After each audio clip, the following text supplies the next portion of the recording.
नतीजों का सिलसिला जो शुरू हो चुका है और ऐसे में बैंक ऑफ बड़ौदा ने अपनी दूसरी तिमाही के जो नतीजे जारी किए हैं वो अच्छे रहे हैं। बैंक की एनआईआई की बात करें 7% और मुनाफा 23% भी बढ़ा है। नतीजों पर बात करने के लिए हमारे साथ जुड़ रहे हैं बैंक के एमडी और सीईओ देबदत्त चंद। आपका बहुत बहुत स्वागत है हमारी इस खास पेशकश में। और चलिए यहाँ पर अगर हम निम्स की ओर देखें तो हालांकि इस क्वार्टर में थोड़ा सा 8 बीपीएस क्वार्टर क्वार्टर डिप देखा गया है, लेकिन ये किस तरह से पार्शियली इम्पैक्ट हुआ है पीनल चार्जेस की वजह से? क्या आप इसको समझा सकते हैं और किस तरह से आप इस इम्पैक्ट को क्वांटिफाई भी होता हुआ देखेंगे? नहीं, आपने सही बताया। द पिनल चार्जेस का इम्पैक्ट नीम में है और इसी क्वार्टर का बात करें तो जो नीम है 3.10 है और उसमें जो पेनल इंटरेस्ट एंड चार्जेस का जो अकाउंटिंग ट्रांसफर है उसमें उसका इम्पैक्ट 5 बीपीएस है। सो जो इस क्वार्टर का जो ग्लोबल नीम हमने अनाउंस किया है that is 3.10। And if you look at last जो फाइनेंशियल ईयर का पूरा साल का जो नीम था 3.18 था और Q2 ऑफ लास्ट ईयर में 3.07 था। जब Q2 ऑफ लास्ट ईयर 3.07 था एंड पूरा साल में हमने 3.18 अचीव कर पाए थे। तो मैं सोचता हूँ कि अभी भी जो नीम इंस्पाइट ऑफ जो पेनल चार्जेस का इम्पैक्ट है 3.10 है एंड पूरा साल में हम जो गाइडेंस जो मेंटेन किए हैं 3.15 प्लस माइनस 5 बीपीएस, वो आगे में उसको अचीव करने के लिए हम सोचते हैं कि वो पॉसिबल होगा हमारे लिए। और जो बैलेंस शीट में जो एसेट लायबिलिटी मैनेजमेंट का जो कैलिब्रेशन भी कर रहे हैं, जैसे कि हमने गाइडेंसेस में थोड़ा कम किया both advance and deposit particularly, इसको माइंड में रखकर कि हमने होलसेल में डिपेंडेंसी बढ़ाना नहीं चाहते जो कि कॉस्ट उसमें ज़्यादा है। ये पहले भी हमने मार्केट को बताया है और अभी भी वो रिइटरेट करना चाहते हैं कि होलसेल में डिपेंडेंसी ज़्यादा ना बने। सो सपोज मैं होलसेल में ज़्यादा डिपेंडेंसी नहीं रखता हूँ और some positive outlook on the cost of deposit Q3 और Q4 में देखता हूँ, तो मैं सोचता हूँ कि 3.15 प्लस माइनस 5 बीपीएस में जो गाइडेंस है उसको अचीव करने के लिए हम लोग उसको उसी का ऊपर अचीव कर पाएंगे। हाँ बिल्कुल। एक चीज़ और सर हम जानना चाहते हैं कि एसेट क्वालिटी जो है वो नतीजों में काफ़ी मजबूत नज़र आई है और ये इस क्वार्टर में भी साफ तौर पर मजबूती को दिखाता है। यही नहीं, हमने जो रिटर्न ऑफ अकाउंट्स हैं उनमें भी रिकवरी देखी है। लेकिन एक चीज़ और है कि जो राइट ऑफ है वो इस क्वार्टर हाई भी नज़र आ रहा है। अब थोड़ा इस पर नज़रिया दे सकते हैं कि आखिर क्या ट्रेंड्स हैं और क्या आप इस लिहाज से जो है वो और ज़्यादा रिकवरी की उम्मीद आने वाले वक्त में कर रहे हैं? आपने सही बताया। जो the recovery of return of में इस क्वार्टर में हमने सब्सटेंशियल रिकवरी किया है और ये 2-3 अकाउंट का रिज़ॉल्यूशन से पॉसिबल हुआ है। बट उसी आइटम का बात करें जो इस क्वार्टर में हमने 2500 करोड़ दिखाया, 2526 करोड़ 2526 करोड़ का हमने जो डेटा दिया है, उसका जो नॉर्मलाइज़्ड रन रेट होता है अदरवाइज़ अराउंड 750 टू 800 करोड़ होता है। इस क्वार्टर में थोड़ा because of recovery return of accounts के लिए ये कंपोनेंट ज़्यादा है। बट हमारा किटी जो रिटर्न ऑफ अकाउंट्स का किटी बड़ा है और कोशिश रहता है कि उसमें बहुत सारे केसेस एडवांस स्टेज ऑफ इधर ये रिजोल्यूशन प्रोसेस आईबीसी प्रोसेस का तहत रहता है। तो एक साल का बात करें तो हमको 2-3 ऐसा रिजोल्यूशन नॉर्मली पॉसिबल होता है जो कि कोई भी क्वार्टर में उसका रिफ्लेक्ट कर सकता है। तो आगे भी हमारा यही कोशिश जारी रहेगा कि हमारा जो रिटर्न ऑफ अकाउंट्स में रिकवरी हो और but otherwise also excluding all this impact the normalized जो रिकवरी पर क्वार्टर होता है रिटर्न ऑफ अकाउंट्स में अराउंड 750 टू 800 करोड़ होता है। सो हमारा इस बार इवन इफ केस लाइक उसका और एक इम्पैक्ट है जो कॉस्ट टू इनकम सिग्निफिकेंटली भी रिडक्शन है। सो हम कोशिश करेंगे कॉस्ट टू इनकम भी लोअर करें और जो रिकवरी और रिटर्न ऑफ अकाउंट्स में हमारा जो ऑप्टिमाइजेशन है, जैसे कि हम कोशिश करते हैं कि एवरी क्वार्टर में उससे लास्ट क्वार्टर से ज़्यादा हो, वो प्रयास भी जारी रखेंगे उसमें। यहाँ पर लगभग 230 करोड़ का फ्लोटिंग प्रोविजन भी क्रिएट किया गया है। क्या आप इसके पीछे की वजह समझा पाएंगे और क्या जिस तरह का प्रोविजन ये किया गया है, क्या इसके पीछे कोई स्ट्रेस बुक्स पे दिखाई दे रहा है? क्या इसको एक वजह के तौर पे माना जा सकता है? आपने सही बताया। ये more of A prudent and prudential provisioning है। अदरवाइज बिकॉज एनपीए में बढ़ोतरी नहीं है, तो उससे आप ये एज्यूम कर सकते हैं कि ये more of a prudential measure है।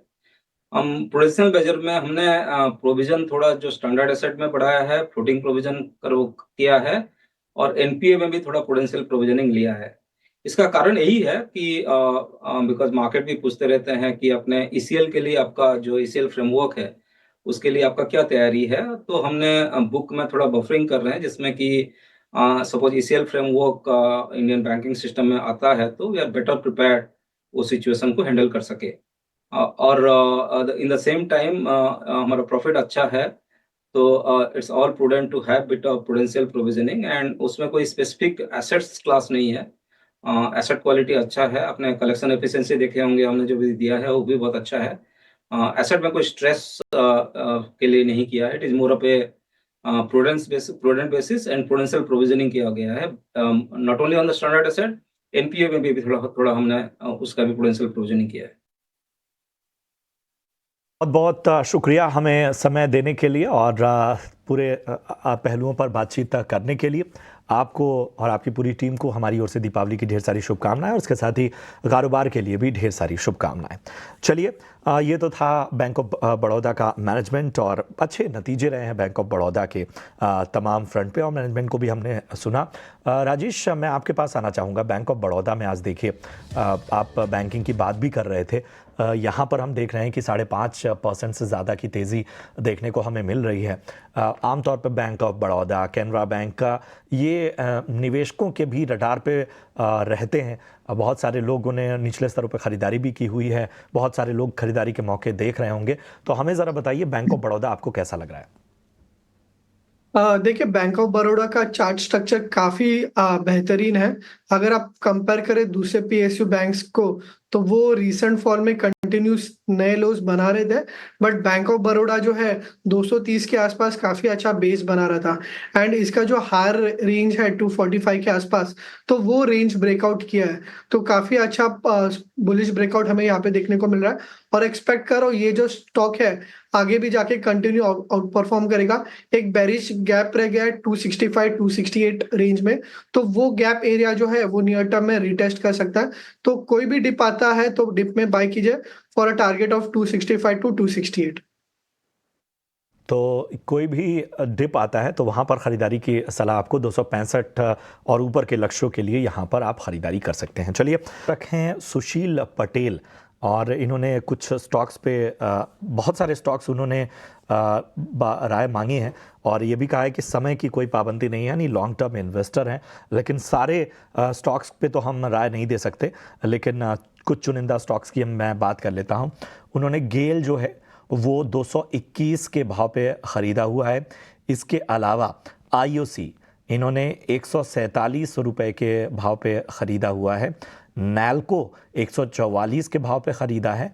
ये तीनों स्टॉक पे ज़रा राय दीजिए, गेल, इसके अलावा आईओसी और इसके साथ ही नैल्को।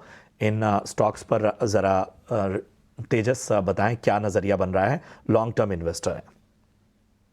देखिए, ये तीनों पिक में से फेवरेट हमारा नैल्को है। हमने हमारे दिवाली पिक्स में रिकमेंड किया है ये स्टॉक। अगर ये स्टॉक में मेरे हिसाब से कोई करेक्शन आता है 200-210 के बीच में, तो मेरे हिसाब से पोजिशनली और ऐड कर सकते हैं 180 के स्टॉप लॉस से।